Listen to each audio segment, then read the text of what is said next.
Hey guys, wonderful day today, and want to end the day with one short video once again.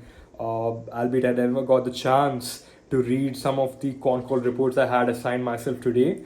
But one of the important questions I was asked by someone who's been following my progress over the last 2 weeks right now that I've been posting some of the content I had in mind was that Abhinav, is it correct, to negatively judge a business based on its con call report, which was a very interesting question I was being asked because, hey, I've been reading all these con call reports, I've been understanding all the business that a financial company is trying to, go through in an annual year, all of the quarterly con call reports and everything, right? So the question was very interesting was because is it correct to judge a business based on a particular con call report?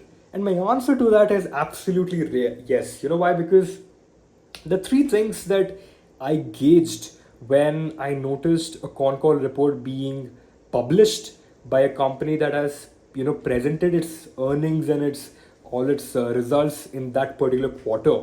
So what are the three things that in my judgment is what I've understood from each of these con call reports that have been released every week, every quarter?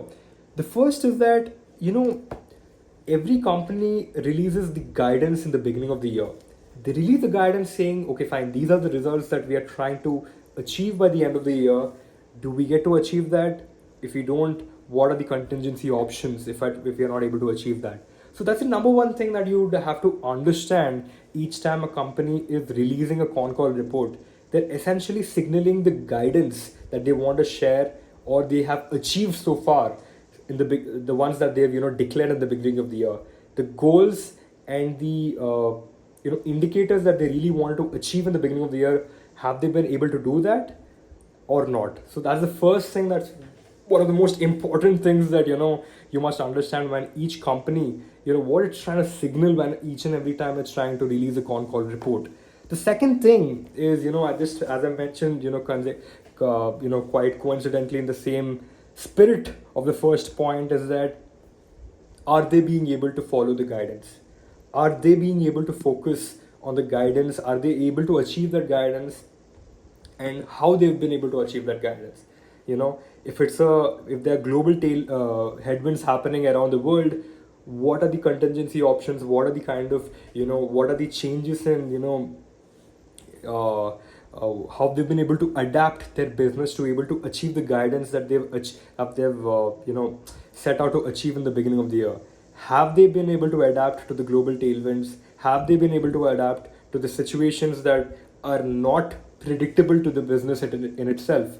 So that's the second thing. Have they been able to focus on achieving that guidance, right? The third and final thing that I felt each company signaling from a con call report is that what is the growth trajectory if they've achieved the guidance that they've set out to achieve in the beginning of the year?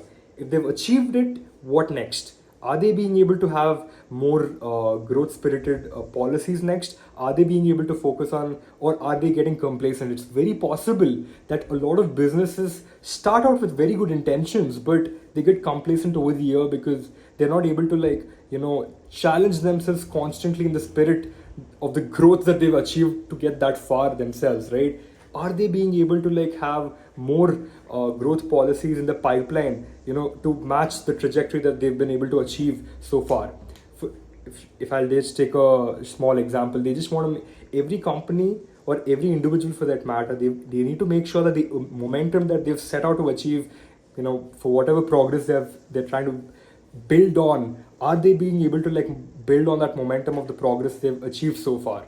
So that's what I've been able to figure out from the con call reports, the 3 points.